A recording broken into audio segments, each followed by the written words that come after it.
First Grader at Last by Barbara Park. Chapter 1. First Grade Surprises. Dear First Grade Journal, yesterday was the first day of school.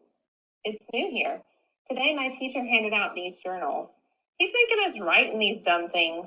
Only I don't even know what to write. My teacher has muscles and a mustache. His name is Mr. Scary. He made that name up, I believe. I am not even scared of him hardly. From Junie B., first grader. I put down my pencil and I looked at what I wrote. I did it by.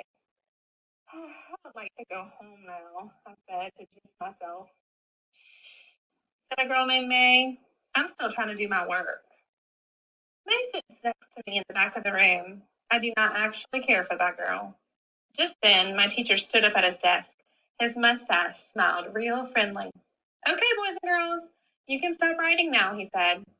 As I told you earlier, we'll be working in our journals quite often this year. In fact, it won't be long until your journal starts feeling like an old friend. I rolled my eyes at the ceiling.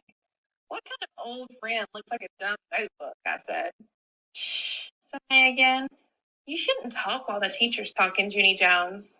I looked at her real annoyed. B, I said. My name is Junie B. I think I've mentioned to you before, May. I leaned closer to her face. B, B, B, B, B, I said.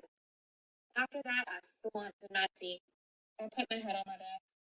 I peeked at the other children who sit near me. Their names are Herb and Lenny and Jose. I do not know them from a hole in the ground. I did another sigh. First grade is not what it's cracked up to be.